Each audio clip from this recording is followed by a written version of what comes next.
Great. So, Mr. Kurtyka, thanks for being with us today. I'll start with a simple question. What do you think events such as Together Climate Summit can contribute to the debate on the energy transition in Poland? Thank you very much, and thank you for hosting me and for your interest in this climate summit. I think it's an extremely important and interesting moment in Polish history. And when you relate it to a climate summit, I cannot not mention COP24 in Katowice, which I think had an extremely important effect on accelerating transition on Polish side. And since 2 years, as we have seen the creation of Ministry of Climate and Environment, which I had the honor to lead. But we see a lot of changes in the physical world, if I may say. And for example, despite COVID, Poland has engaged in extremely ambitious action of energy efficiency, thermomodernization, and installation of photovoltaic panels on rooftops of Polish houses. So when in December 2015 we had 4,000 prosumers, we celebrated in December 2020, 5 years later, 457,000 prosumers, so 100 times more. 250,000 families chose only in the 2020 to equip their rooftop with a PV panel. We see a real revolution in terms of how my fellow compatriots, citizens are looking at the challenges linked with clean air, but also with climate change. 78% of Poles right now consider that protecting the climate is extremely important, and they are willing to participate. Of course, this is very much due to the raising awareness of the challenges since COP24. This is due also to better and better economic situation of Polish households despite COVID. And we can engage in this extremely complex process for a country which has the longest road to go in terms of getting to climate neutrality. But we started and we really engaged extremely dynamically. You alluded to this. The Polish energy mix is largely based on coal at the moment. In which direction do you want to go in the next 10 to 20 years in order to achieve the EU's climate goals? We have adopted on the 2nd of February a new energy policy by the Council of Ministers, and this provides with an unprecedented change in Polish energy system. We had in 2019 75% share of coal in our energy mix, and this has been in large part inherited after the communist time, as we started in 1989 with nearly 100% of carbon monoculture. It's a unique case in Europe, but also one of the unique cases in the world where you have such a dependence on one single fuel, which appeared to be extremely challenging in terms of climate change for a country. So we started in an extremely complex situation. But as I said, right now things are accelerating and are changing. In the new energy plan, we foresee to decrease this share to up to 11% in 2040. That will be the highest pace of decreasing the participation of coal in the energy mix among all other big economies. Poland is a big country of 40 million people. It's a flat country, so we do not have that much potential for hydro energy. It's a country which historically suffered from its dependence from eastern neighbor, and this dependence created somehow a question mark related to switching to gas. But right now we have a plan, and this plan foresees that within the next 20 years we will build a new zero-emission system which will be of the size, of the magnitude of the existing conventional system. And this will be created, this will be based on three pillars. First of all, wind offshore. Polish seashore, Baltic seashore, has the highest potential to install wind offshore. And we have adopted a law in the beginning of January this year, which foresees that by 2030 we will have 5,900 megawatts of wind offshore, and by 2040 between 8 to 11,000 megawatts of wind offshore. The second pillar is nuclear energy, and we aim to build 6 nuclear power units by 2043, and this will help to stabilize the energy production, especially to be able to complement the lignite production, which will be decreasing very much.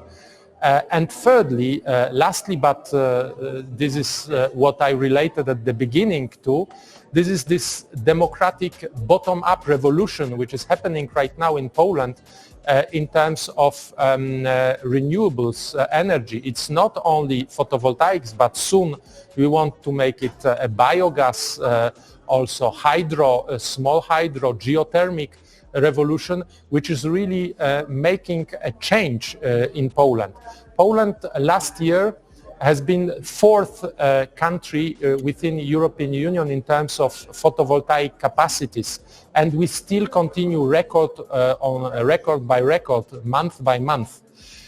So this democratic bottom-up revolution, which is making Poles to change and to switch to more ecological means to produce energy and heat, will lead ultimately to millions of houses equipped with new ecological means of production of energy.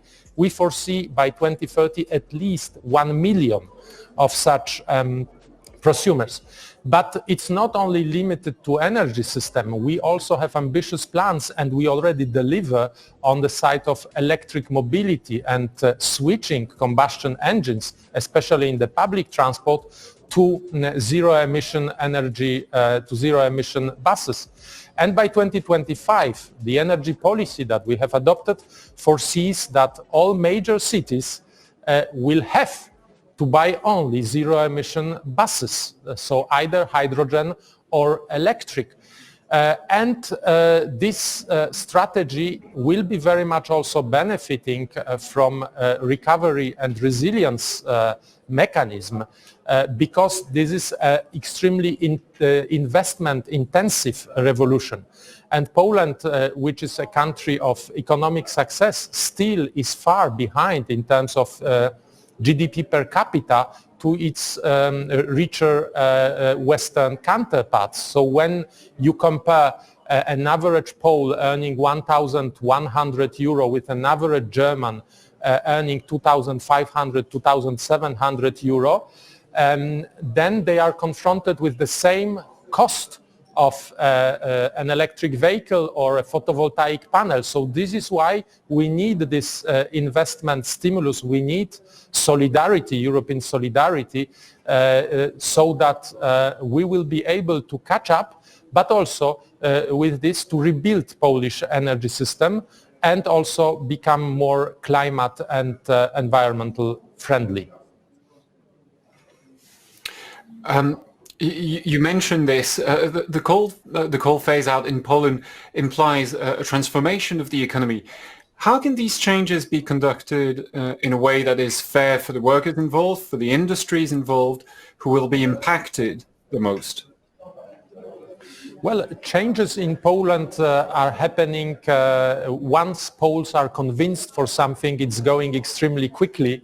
and we have a very big ability to adapt and still a lot of flexibility in the economy, which has been proved during the COVID time in terms of how economy and employment responded to an extreme challenge which was raised by COVID.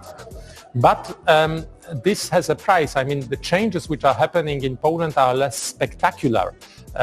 It takes time, but we also devote this time and we spend this time to negotiate, to discuss, to bring a compromise to the table. And this strategy is paying off. Yesterday, on the 22nd of April, we had an extremely important day here in Poland because a preliminary deal has been struck between the government side led by Ministry of State Assets and trade unions, mining trade unions, phasing out coal by 2049. Before this symbolic target of reaching climate neutrality by a European Union. So we want to bring our best efforts, our loyal, intensive efforts and energy to the European target. And this implies that we do it in line with the principles of just transition, respecting people and looking at this climate challenge with the eyes of ordinary people, not only miners in Silesia, but also taxpayers, but also people who are suffering from transport exclusion. People who have to heat their houses. In Poland, 60% of energy bill is being paid for heating houses. This is the particularity of our geographical situation.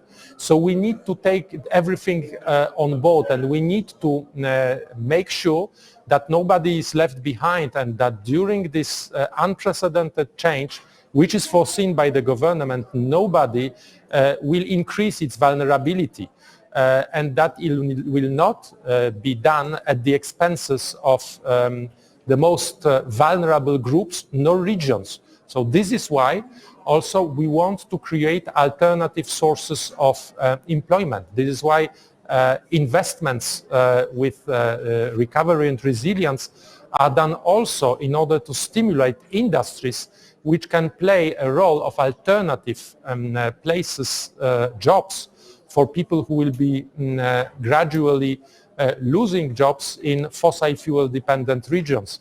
This is a project which needs to be situated in time, 20 years time, that's the right perspective for this. It needs resources, financial resources, and it needs technologies. It is aligned, and we are moving fast. As you know, the European Commission in Brussels is preparing a reform of the carbon market, the emissions trading scheme, which is expected to be published in June. What kind of reforms regarding the carbon market rules would be the most appropriate and effective from the point of view of Poland?